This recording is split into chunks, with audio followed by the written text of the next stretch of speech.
Jesús. Y Seminarios Tizú presentan la serie Feliz para Siempre en su 7º segmento. La escuela sabática regular.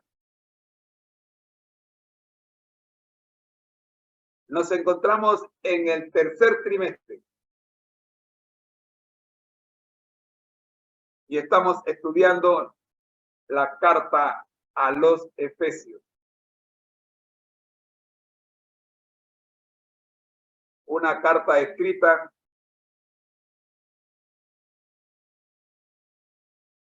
desde la prisión.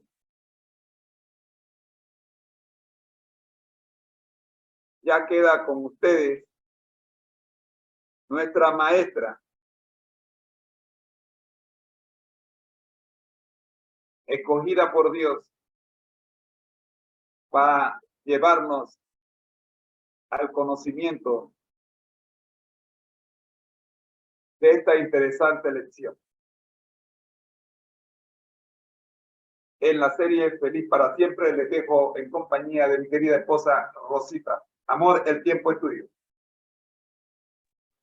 Muy buenos días tengan todos. Es un privilegio estar con ustedes en esta mañana, algo así medio nubladita, pero fresca, y agradecemos a Dios por este sábado tan precioso que nos ha dado. No importa si llueve, truene, relampaguee o hace un sol espectacular allá afuera, lo importante para nosotros es que el sol de justicia mora en nuestros corazones y Él es el que hace la diferencia en cuanto a cómo vemos la vida. Sí, tú puedes ver la vida desde el punto de vista de que todo está oscuro, nada te funciona bien, y así andarás porque así lo ves.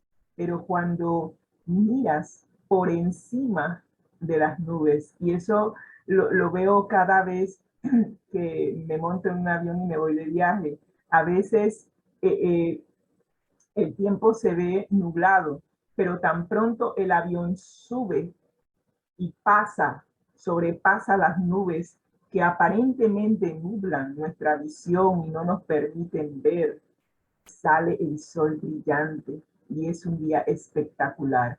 Así que cada uno de nosotros decide cómo es su día.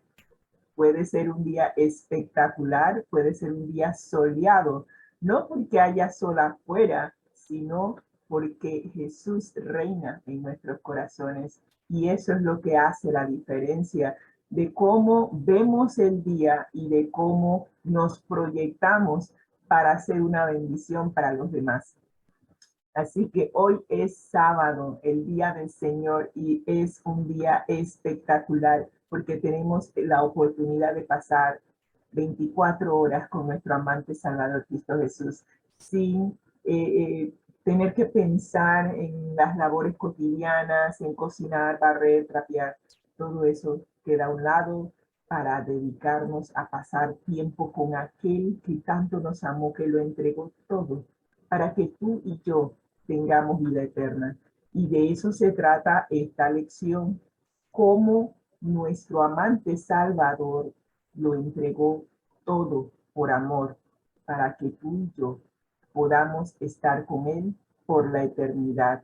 Vamos a compartir la pantalla, la presentación, y vamos a permitir que el maestro de maestros, porque Él es nuestro maestro en esta presentación y en esta reunión, que el Espíritu Santo de verdad sea el que nos guíe a toda verdad y que nos dé el poder para poner en práctica todos los principios que están establecidos en su palabra.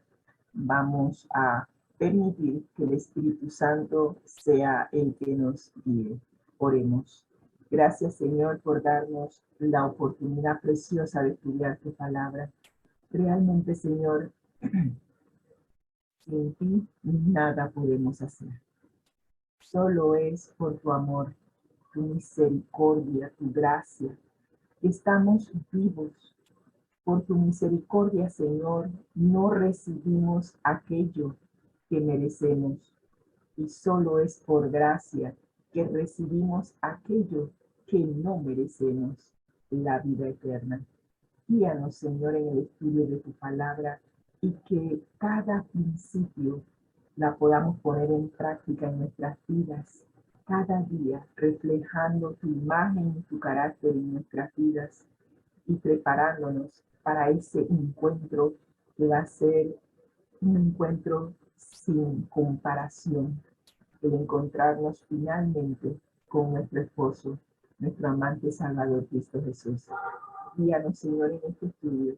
En el nombre de Cristo Jesús lo pedimos. Amén y amén. Estamos estudiando la epístola a los Efesios y como dijo mi esposo, el apóstol Pablo escribió esta epístola estando privado de libertad. Y usted diría, bueno, estando privado de libertad,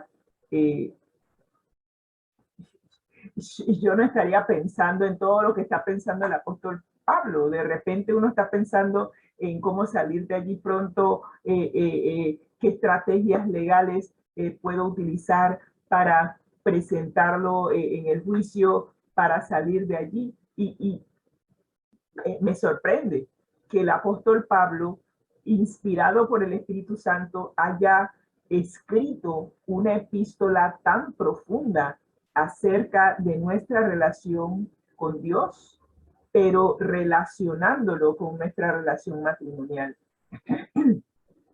Solo una persona dirigida por el Espíritu Santo puede dejar de pensar en sí mismo y pensar en los demás en un momento en donde el apóstol Pablo está viviendo situaciones difíciles. El estar privado de libertad en Roma no era agradable. Sin embargo, Dios en su infinito amor le dio casa por cárcel al apóstol Pablo, pero estaba atado 24/7 a un soldado romano.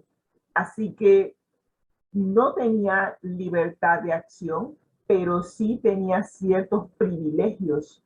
Podía recibir visitas y tenía la oportunidad de escribir cartas para animar a la iglesia y ayudarla a permanecer firme en tiempos difíciles. Bajo estas circunstancias se escribió la epístola a los Efesios y estamos en la 10ª lección. ¡Wow! Esta epístola yo siento como que pasó volando. No me he percatado que han pasado 10 lecciones. Solo nos faltan 4 para concluir esta guía de estudio. Y esta semana estamos estudiando cónyuges juntos en la cruz.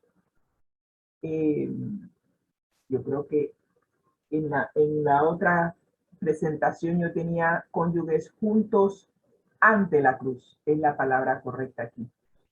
Qué importante es que nosotros... junto ante la cruz. Perdón.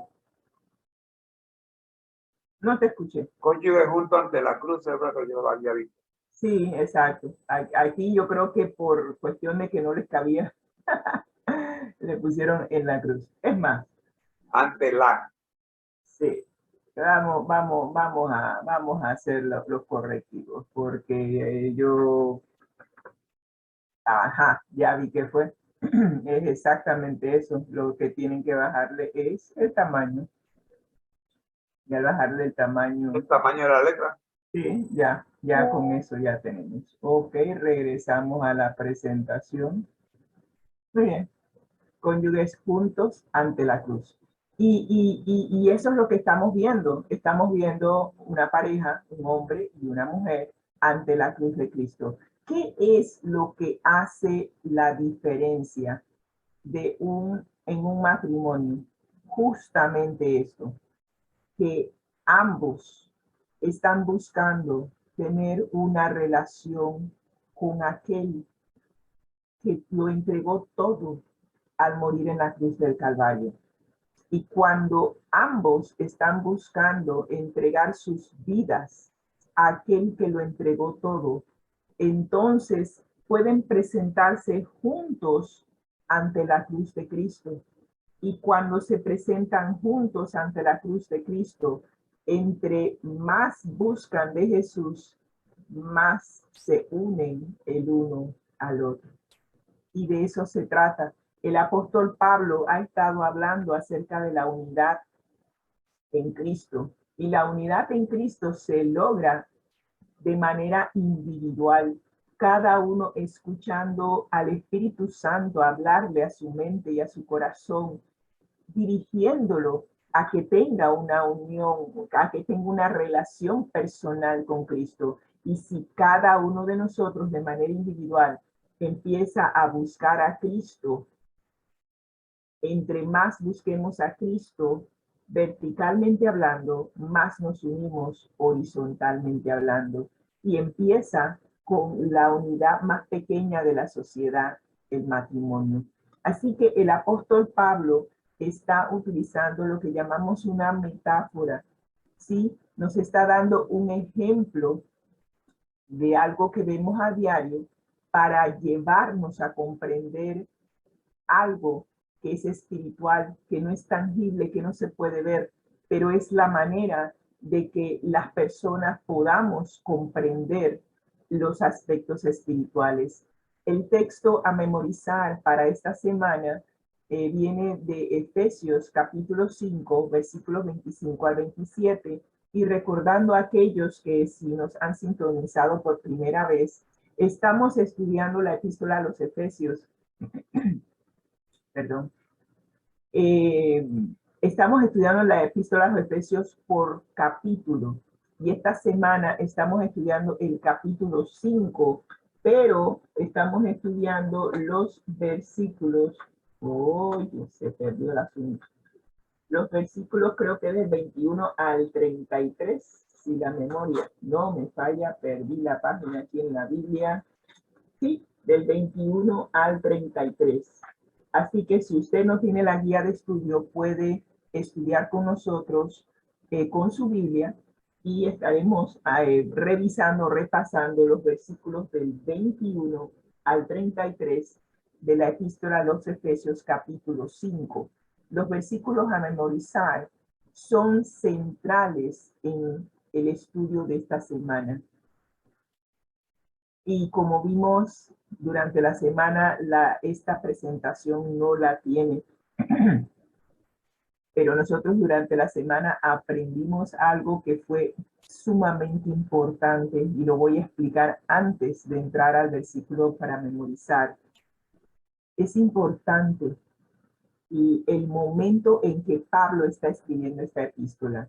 Si usted lee los versículos del 21 al 33, usted va a notar que Pablo solamente hace mención de cuáles son las responsabilidades o privilegios de las casadas en los versículos 22, no, solamente en el versículo 22. Todo lo demás, y el versículo 28. Y todo lo demás está dirigido a los esposos. Y yo le había preguntado a mi esposo durante la semana, antes de ver esa parte de la lección, le digo, oye, pero parece que Pablo la agarró con los maridos, porque con las esposas nada más que mencionó el pedacito y de ahí se desvió. Y es que legalmente hablando, en Roma, en el Imperio Romano, existía una ley que se llamaba Pater Familia. Esa ley, es más, voy mejor a proyectar lo que estoy hablando. Así de repente podemos comprender el por qué el apóstol Pablo hace mención de este versículo y lo dirige específicamente a los esposos, porque ese día, esa presentación fue clave para comprender el por qué el apóstol Pablo se concentra tanto en los esposos. A ver si encuentro el pater familia. Ajá, ya me la pasé. Esperemos encontrarla. Eso no estaba dentro de la planificación, pero el Señor ha visto a bien que podamos presentar. Exacto, eso estaba, creo que fue el martes o miércoles que presentamos eso. Y nos llamó la atención porque sin esa explicación realmente no se comprende lo que Pablo está explicando. Parece que no la encontramos, así que si no la encontramos, aquí está. Muy bien, vamos a proyectarla un momentito. Y vamos a ver el por qué el apóstol Pablo presenta,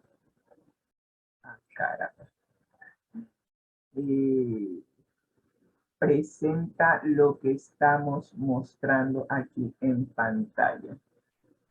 Muy bien, aquí está. El apóstol Pablo, en el tiempo en que él escribió la epístola a los Efesios, tenía una ley. En el mundo greco-romano de la época de Pablo, el poder legal del padre de familia era muy amplio. ¿Quiénes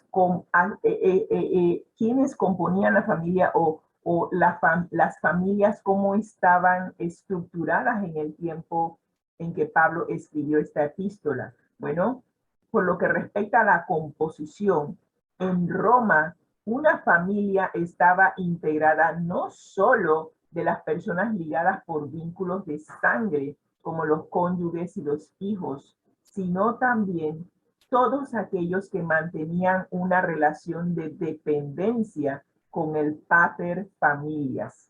El pater familias es el padre de familia. Es aquel que cumple el rol de sostener la casa y defenderla. Todos los miembros le debían obediencia a sus decisiones. Él tenía poder legal sobre todos los miembros de su familia, además del poder que le daba ser el que los mantenía económicamente y los representaba ante los órganos políticos. ¿Y qué pasaba con esa ley? Él podía castigar severamente o incluso matar a su esposa, sus hijos, sus esclavos, porque estaba dentro de sus derechos legales. Y eso, aunque él ejerciera ese poder en extremo, estaba cada vez más limitado por la opinión pública. O sea, la opinión pública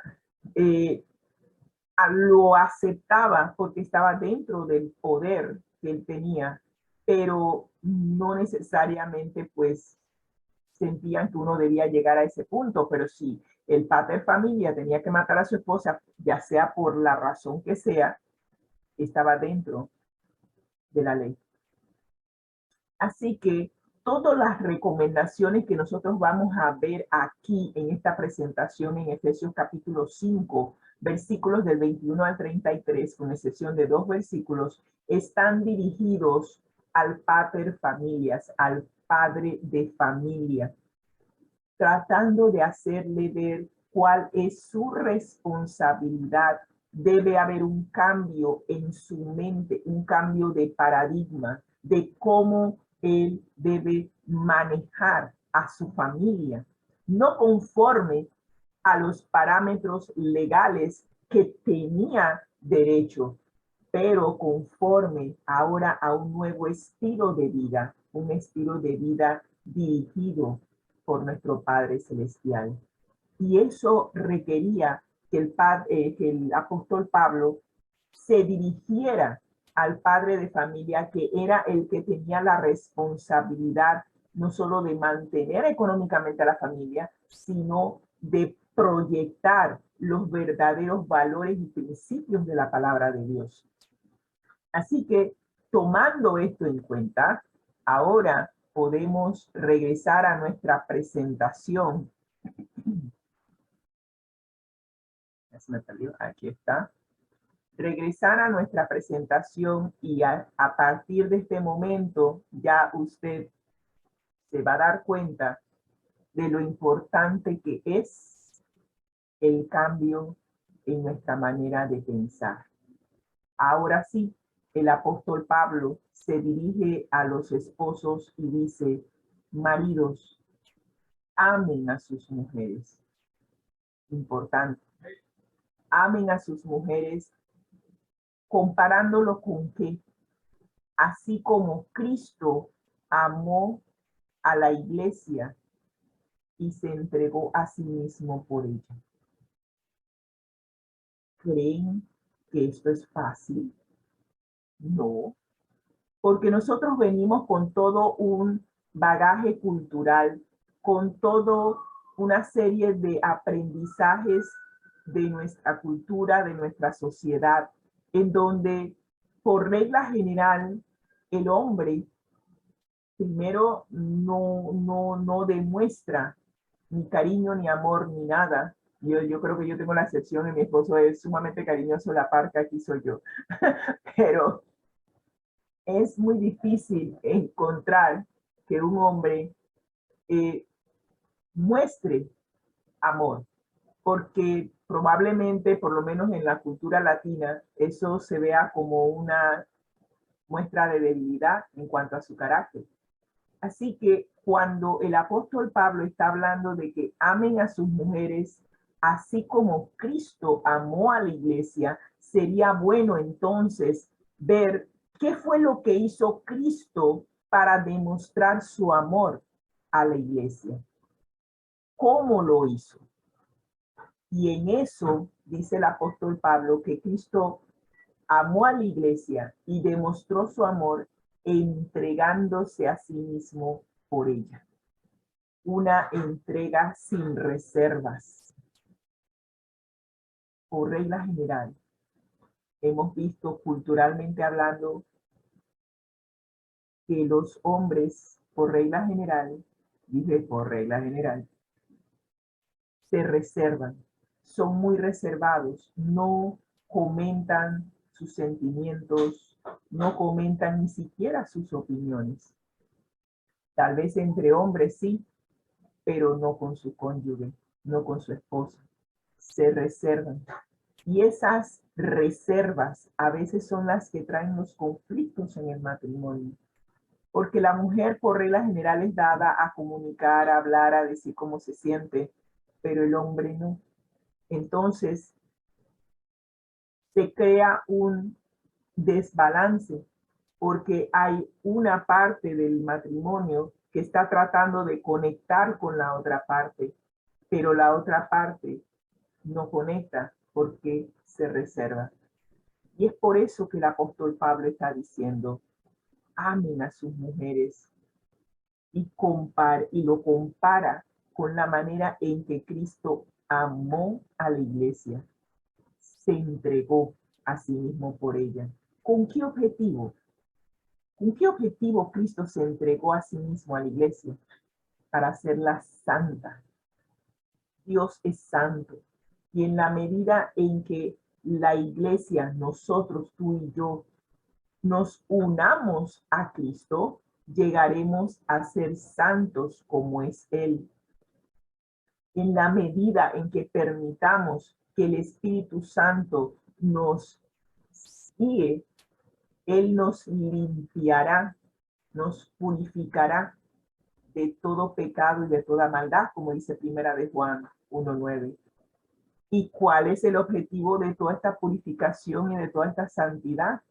Para que cuando Jesús venga a buscar a su esposa, para llevarla con Él, que vivan juntos por la eternidad, Él se la pueda presentar. Ahora, después de haber pasado por la limpieza que se llama, nosotros lo llamamos en términos bíblicos, justificación, ¿sí? Hacernos justo es limpiarnos de todo pecado y de toda maldad. Pasamos por esa etapa, luego pasamos por la etapa de santificación, de morir al yo y permitir que Cristo sea el que viva en nosotros. Y luego pasamos por el bautismo, nos lavamos, dejamos a un lado, atrás, nuestra vida pasada y nacemos a una nueva vida. Somos nuevas criaturas en Cristo Jesús. Y al final, el Señor nos glorificará. Sí, este cuerpo mortal se vestirá de inmortalidad. Ya no habrá más muerte, no habrá más dolor ni clamor, porque todas las cosas que tienen que ver con nuestra vida de pecado habrán pasado.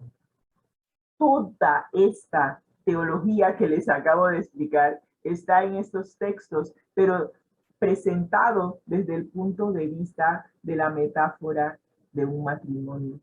Increíble cómo Pablo presenta las cosas más, diría yo, difíciles de comprender en la vida cristiana y lo presenta de una manera sencilla, utilizando la relación matrimonial. Y pregunto yo, ¿y cómo debe ser nuestra relación matrimonial? Si somos honestos, sinceros, transparentes, que no nos reservemos nada, llegaremos a cumplir con el ideal que Dios quiere para nuestros matrimonios. Primero, que seamos uno con Él. Eso es lo primero, que haya una entrega total de nuestra voluntad a nuestro Padre Celestial. Luego, si cada uno hace esa entrega total sin reservas, entonces habrá una entrega total sin reservas el uno con el otro. Y la misma unidad que se forma con nuestro amante Salvador se formará entre nosotros. Y eso es lo que Cristo quiere. Él oró al Padre en Juan capítulo 17, que fuésemos uno como Él y el Padre son uno. Y en Génesis vemos, y eso lo vamos a ver ahora, cómo los dos, al unirse en matrimonio, llegan a ser una sola carne. De eso se trata esta lección, cómo llegar a ser uno en Cristo y uno en el matrimonio.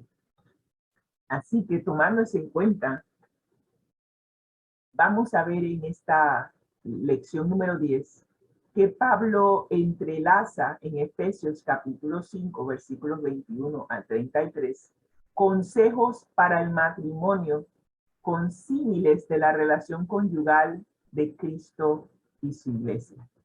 Así que aquí vemos la comparación.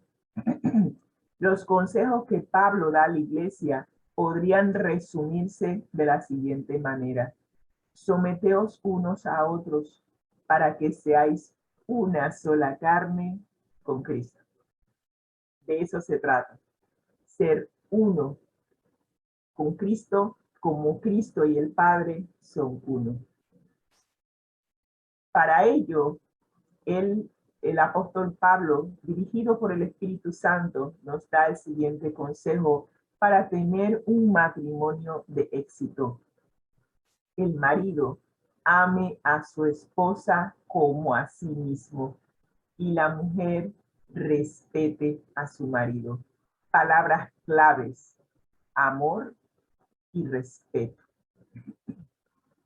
Yo me podría quedar varios días hablando de ambas palabras, pero el Espíritu Santo nos dice que si nosotros permitimos que Dios, que es amor, more en nuestra mente y nuestro corazón, el amor fluirá. Solo aquel que permite que Dios more en su vida podrá amar de verdad. Lo que nosotros en la sociedad llamamos amor no es amor.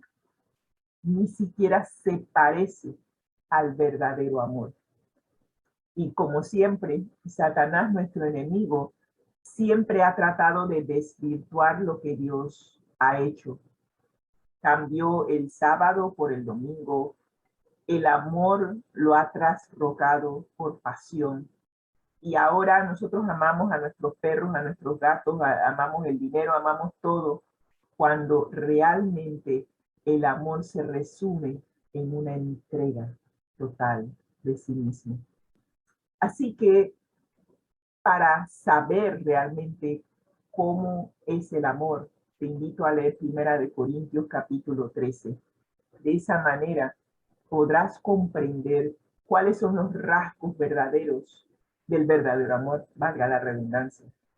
Y dentro de eso, todo se resume en que nosotros rindamos nuestra voluntad a Dios. Si rendimos nuestra voluntad a Dios, llegaremos a amar a Dios con todo nuestro corazón, con toda nuestra alma, con toda nuestra mente y con todas nuestras fuerzas. Y así mismo llegaremos a amar a nuestro prójimo como a nosotros mismos. El respeto vendrá cuando haya amor. Por ende, si no hay respeto entre los cónyuges, probablemente haya una falla en el amor. Así que esta semana vamos a estar viendo los consejos que el apóstol Pablo le da a las esposas en Efesios capítulo 5, versículos 21 a 24. Estaremos viendo cómo Pablo compara esos consejos con la instrucción que le da al marido y a la mujer en la similitud que hace de Cristo con su iglesia. Cristo, el marido representando a Cristo en el hogar y la mujer representando a la iglesia. Y estos consejos aparecen en Efesios capítulo 5, versículos 25 a 27. Y luego se le da consejos para los maridos en Efesios capítulo 5, versículos 28 al 30. Y luego concluye con una sola carne. Vamos a ver esto que está candente. Vemos en Efesios capítulo 5, versículos 21 a 24, los consejos para las esposas. La unidad, y volvemos al tema central, desde el capítulo 4 en adelante, el apóstol Pablo ha estado hablando acerca de la unidad. Dice, la unidad es algo fundamental para la iglesia. Es más, antes del capítulo 4, lo estuvo mencionando, cuando dijo que derribó el muro de separación entre judíos y gentiles para hacerlos uno solo. Y eso lo vimos en Efesios capítulo 2, versículos 13 al 14. Así que Pablo introduce un consejo general para conseguir esta unidad, que ambos nos sometamos el uno al otro. Cuando hablamos de someter, la gente piensa que es algo que uno hace. Lo que voy a decir va a sonar feo, pero que uno hace por obligación y no porque quiere o no porque ama, sino porque no tiene remedio. Y las veces que yo he escuchado la palabra someter tiene una connotación negativa. Así que estoy buscando la palabra en el diccionario a ver si también tiene la misma connotación. Sí la tiene. Dice sujetar, humillar a una persona, a una tropa o a una facción. ¿Ven la connotación negativa? Conquistar, subyugar. No tiene una connotación positiva. Sin embargo, la última definición que aparece en el diccionario me llama la atención. Dice, hacer que alguien o algo reciba o soporte cierta acción. Subordinar el juicio, decisión o afectos propios a los de otra persona. Creo que esa es la definición que más de repente está de acuerdo con lo que está aquí en Efesios capítulo 5, versículo 21. Subordinar mi juicio y mi decisión o afecto a la de otra persona. Pero hay algo que el apóstol Pablo menciona, y ese algo lo menciona en el capítulo 5, versículo 1. Sed pues imitadores de Dios como hijos amados. Andad en amor, como también Cristo nos amó y se entregó a sí mismo por nosotros. El someterse mutuamente, cuando se hace por amor, deja de ser negativo, deja de ser obligatorio, deja de ser humillante. ¿Por qué? Porque cuando yo amo, yo quiero complacer a la persona amada y yo cedo. Esa es la diferencia. Pero cuando no hay amor, entonces se vuelve un yugo, se vuelve algo pesado y uno se retaca. Decimos acá en Panamá, uno se retaca, o sea, uno se pone en contra porque uno se siente humillado, se siente golpeado, se siente lacerado. Pero cuando tú amas, especialmente lo vemos cuando estamos en el noviazgo, cuando estamos tratando de conquistar a la persona amada, nos volvemos una alfombra, hacemos todo por complacer. Ojalá eso permaneciera toda la vida. Complacer por amor. ¿Qué prefieres tú, mi amor? No, está bien. Sí, yo pienso que de repente debiera ser así, pero yo te amo y quiero hacerte feliz y quiero complacerte. Así que vamos a hacer lo que tú sugieres. Y ella o él va a decir, no, vamos a hacer lo que tú sugieres. Y de repente se encuentra en este sometimiento mutuo. El amor es lo que hace la diferencia cuando nos sometemos los unos a los otros en una relación matrimonial. Por eso, dice la guía de estudios, seguidamente aplica este consejo a un caso concreto, el matrimonio. La mujer, cuando ama, se somete a su marido, no como a un jefe, sino como a Cristo, su Salvador y su protector. Ella confía en su Salvador, confía en que Cristo quiere lo mejor para ella. Así que ella rinde su voluntad a Él, sabiendo que no le hará daño, sabiendo que Él la ama y la va a proteger. Y de esa misma manera, cuando hay una confianza, cuando hay amor entre los cónyuges, uno se somete con agrado, sabiendo que el esposo está siendo dirigido por Dios y que va a ser lo mejor para su familia. Cuando uno ama, entonces se hace fácil. Cuando hay confianza, también se hace fácil que la mujer se entregue en los brazos de su esposo y que quiera agradarle, hacerle feliz. De eso se trata, que la mujer se someta a su marido.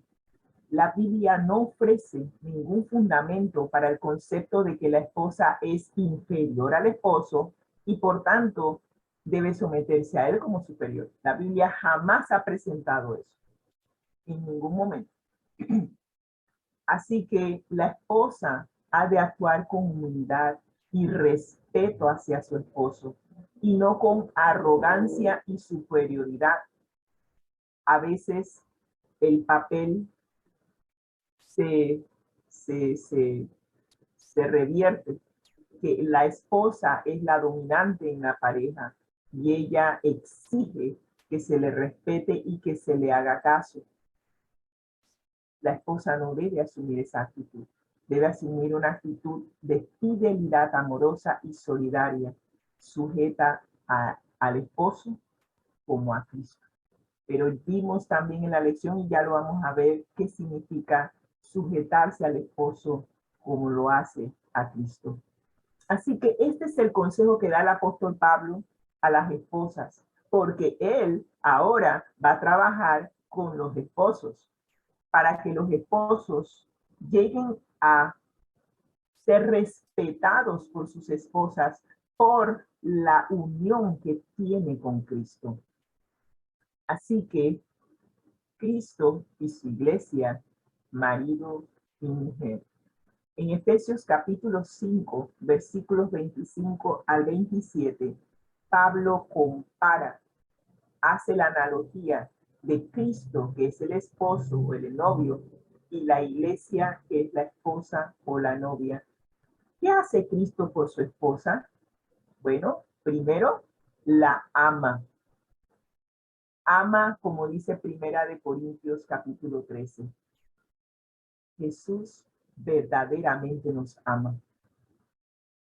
Segundo, se da a sí mismo como el precio de la novia.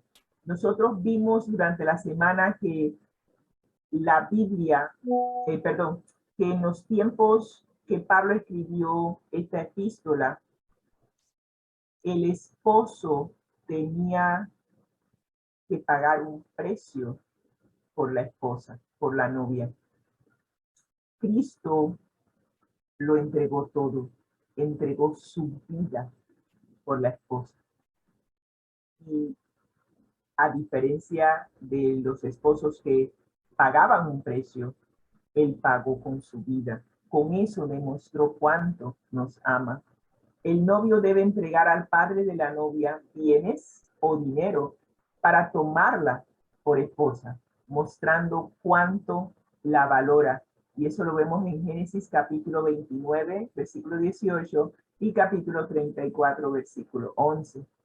¿Qué más hace el esposo? ¿Qué más hace Cristo por su esposa? La baña. Usted dirá, eso suena fatal.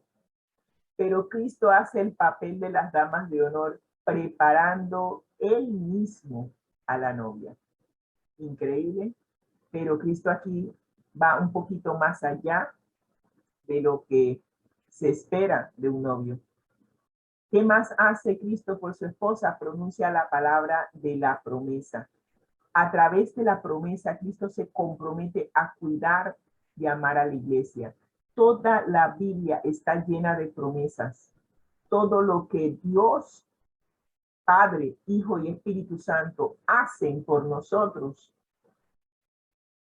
está sujeto a cómo nosotros respondemos a lo que han prometido.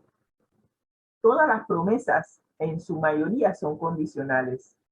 Y si nosotros nos entregamos por completo al Señor, las promesas son fieles y son verdaderas y se cumplen en nuestras vidas.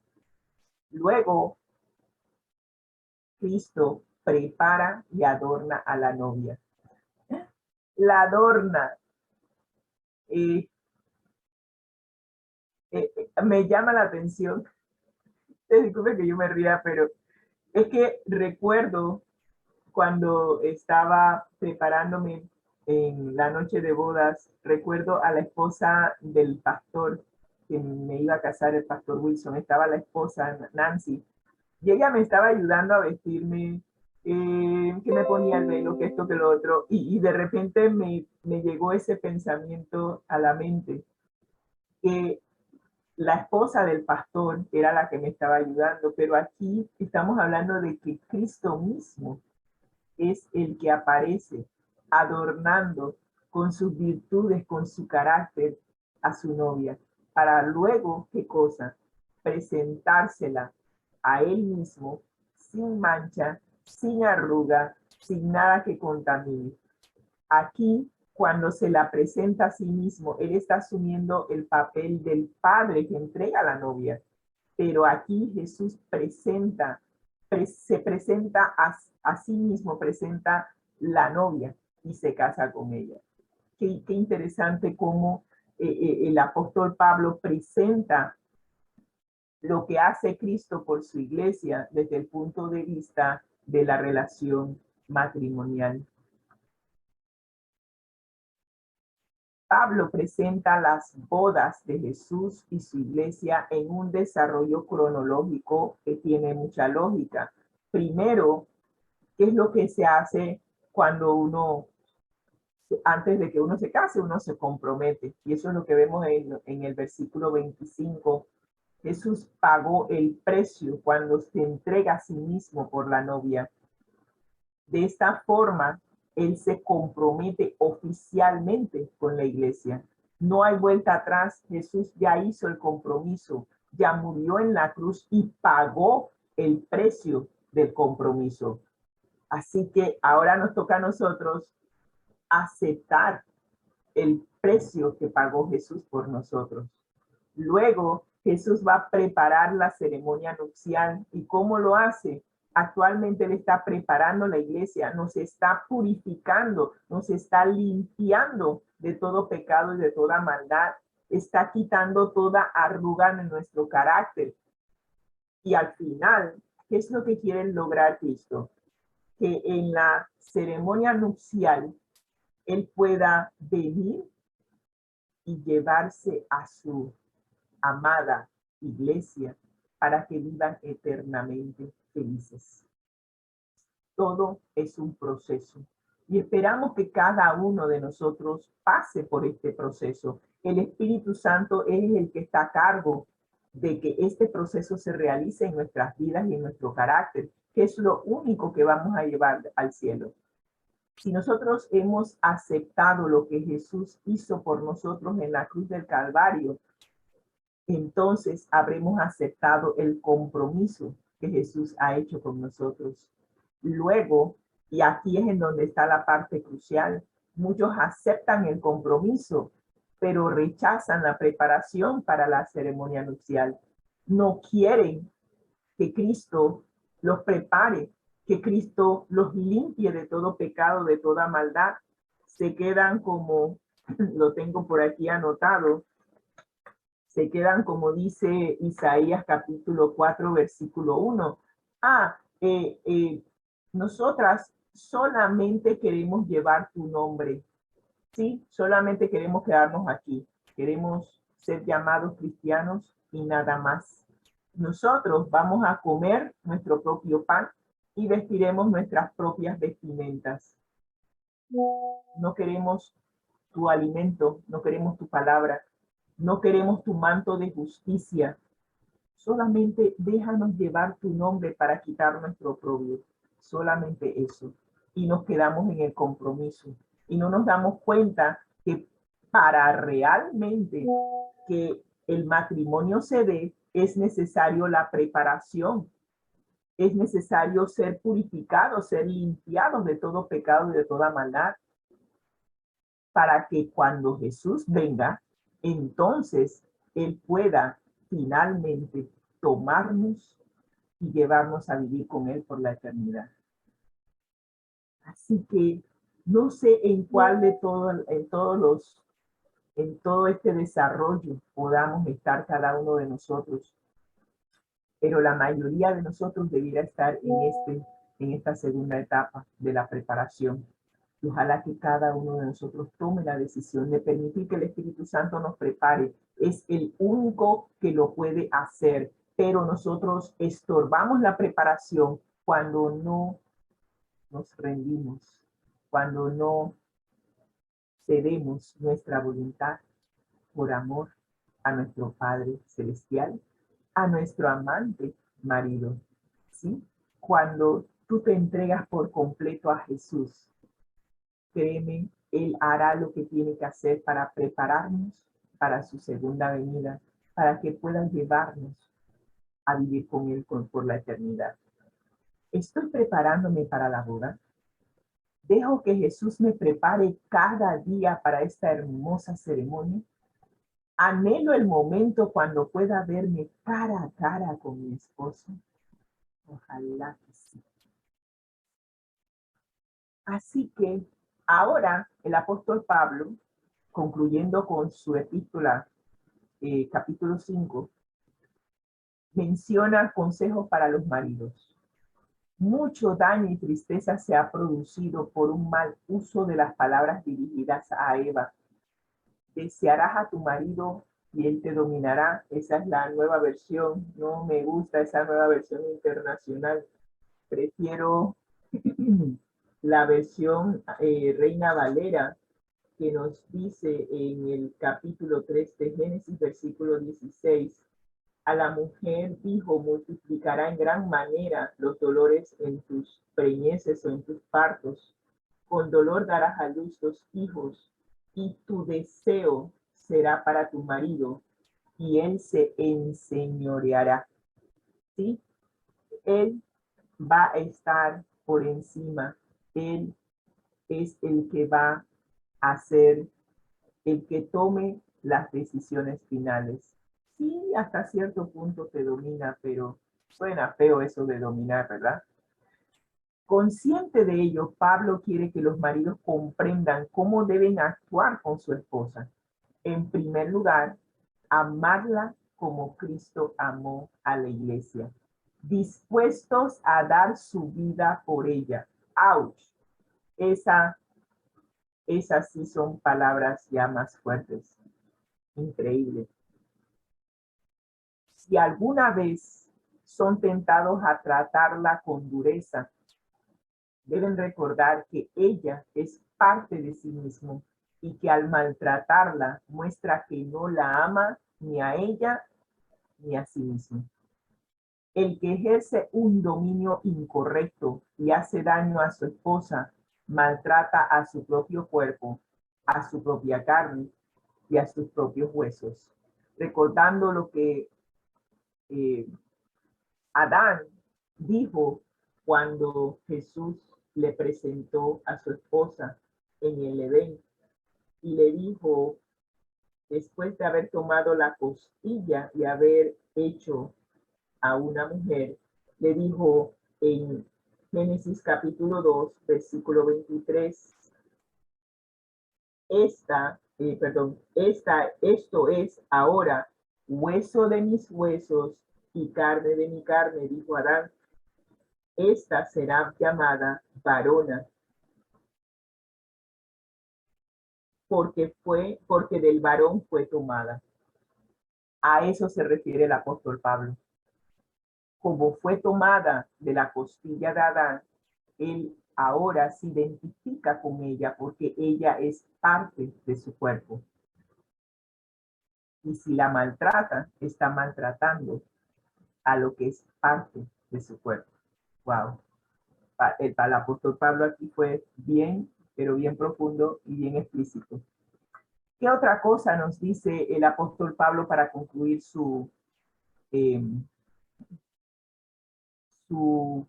yo diría más que una presentación, yo diría más que cualquier otra cosa? Él está dando las recomendaciones a los esposos para que haya un cambio en la mente. Eso es lo que se requiere. Pablo concluye entonces sus consejos a los cónyuges con una mención de Génesis 2, capítulo 2, versículo 24, que es lo que acabo de leer.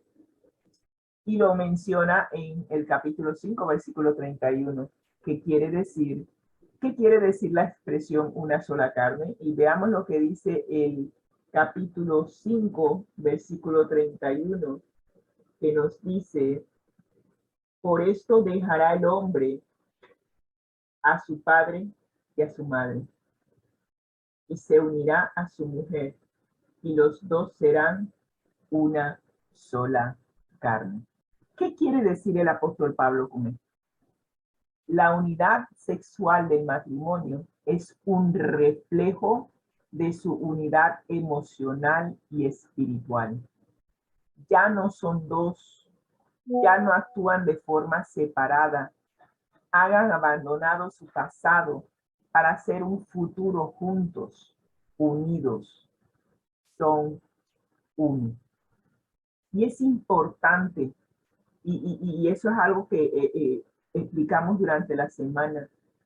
Cuando nosotros no estamos unidos a nuestro cónyuge emocionalmente y espiritualmente, pero pretendemos tener una relación íntima con nuestro cónyuge, realmente no estamos siendo uno. Porque para hacer una unidad se requiere los tres elementos, que los tres elementos estén unidos, que estemos unidos a nuestro cónyuge emocionalmente, que estemos unidos a nuestro cónyuge espiritualmente, para entonces llegar a ser una sola carne cuando nos unimos físicamente. Qué interesante. No puedo dejar de enfatizar los tres aspectos, porque el hombre está compuesto de los tres aspectos: emocional, espiritual y físico. Y cuando una de esas partes hace falta, no podemos llegar a ser uno solo.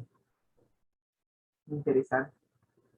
Pero dice el apóstol Pablo que esto es un misterio, un don divino que Pablo aplica espiritualmente a Cristo y su iglesia. Nosotros tampoco podemos explicar cómo llegamos a ser uno en Cristo.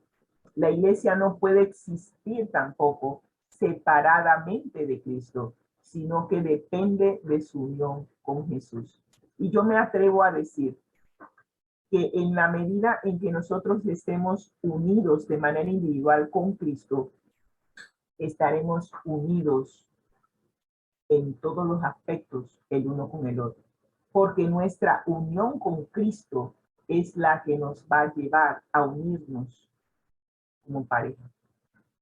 Así que siendo uno, el esposo ame a su esposa y viceversa.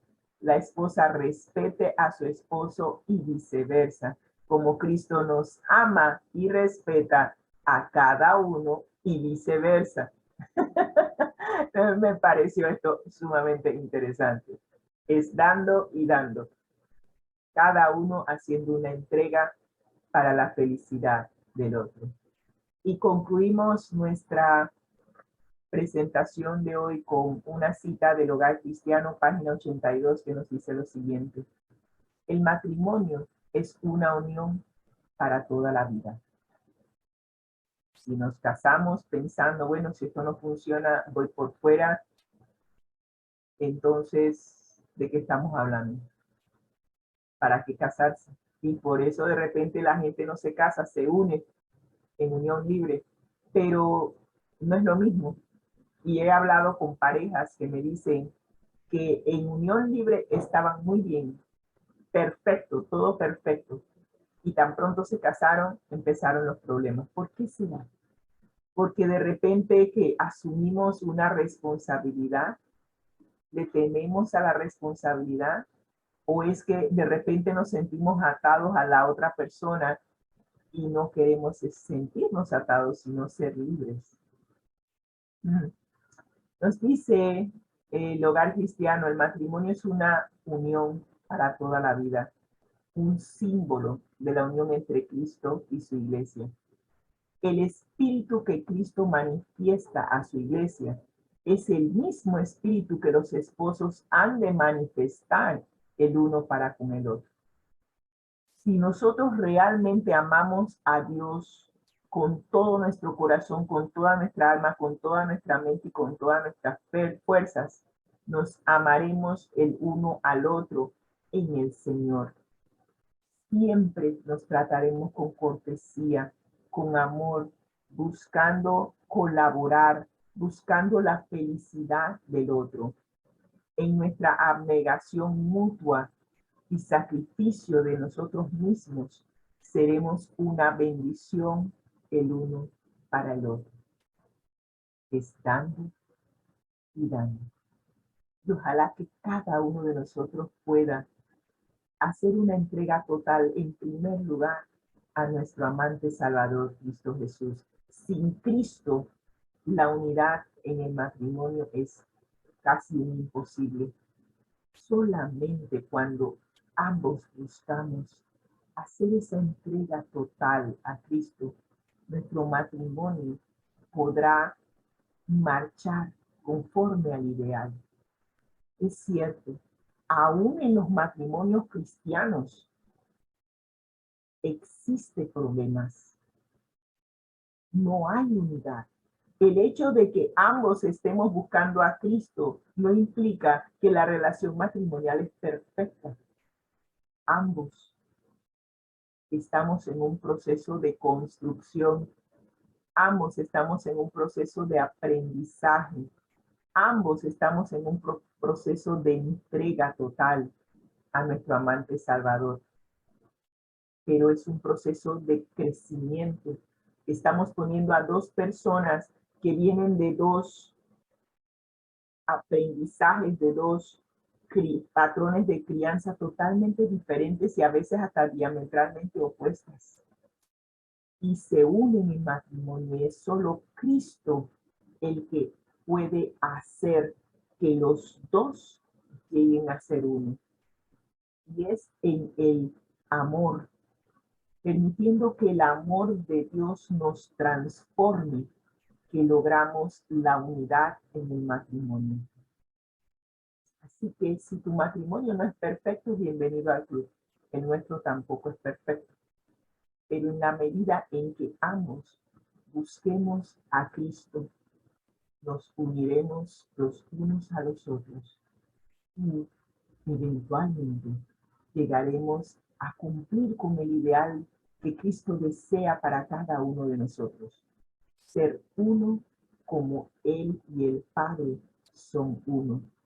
Y al ser uno con Él, entonces seremos una sola carne entre nosotros. Oremos. Gracias, Señor, por esta lección. Creo que es mucho más profunda de lo que nosotros hemos visto. Pero sabemos, Señor, que tu Santo Espíritu nos llevará a que podamos hacer una entrega total de nuestra voluntad a ti. Así será el primer paso, entregándolo todo a aquel que lo entregó todo por nosotros. Y al hacer eso, Señor, sabemos que tú limarás las asperezas de nuestro carácter, porque tu deseo es presentarnos sin mancha, sin arrugas, para que podamos llegar a ser glorificados y vivir contigo por la eternidad. Gracias, Señor, por seguir preparándonos para la ceremonia nupcial. Que cada uno de nosotros pueda ceder para que el Espíritu Santo nos prepare. Y que cuando venga, Señor, podamos estar listos finalmente para vivir con el esposo por la eternidad. Gracias, Señor, por mostrarnos cuánto nos amas y que ese amor nos transforme, inunde nuestro ser y que nosotros nos podamos amar los unos a los otros como Cristo nos amó y se entregó a sí mismo por nosotros. En el nombre de Cristo Jesús lo pedimos. Amén y amén. Que el Señor les bendiga y que tengan un feliz sábado.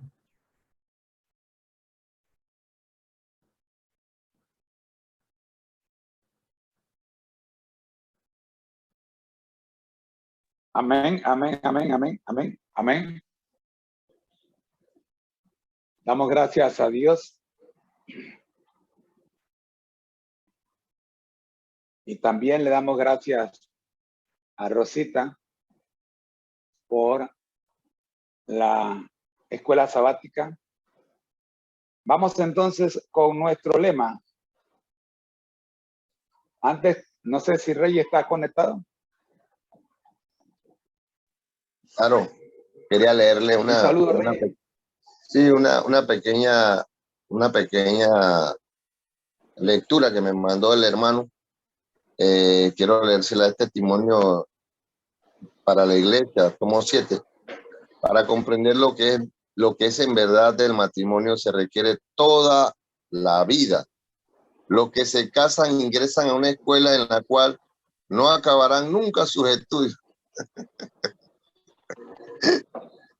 Nunca se gradúan. Amén, amén. Eso es muy cierto. Interesante. Me dio risa porque en realidad es toda la vida, nunca se van a graduar. No se acabarán nunca sus estudios, siempre estarán conociéndose. Amén, Interesante. Amén. Así. Amén. Tremendo. Vamos entonces con nuestro lema, al que el Señor llama. Capacita. Capacita, ¿verdad que sí? Al Amén. que envía. Lo acompaña. Siempre a través de la Biblia. A través de la Biblia, claro que sí. Todos juntos. Rumbo al cielo. Al cielo. Rumbo al cielo. Amén. Amigos, ha sido una presentación del Ministerio Conéctate a Jesús, donde esperamos todos juntos ir rumbo al cielo. Les deseamos que pasen un feliz sábado y si Dios quiere nos vemos el día de mañana con la admisión regular. Bendiciones. Feliz sábado.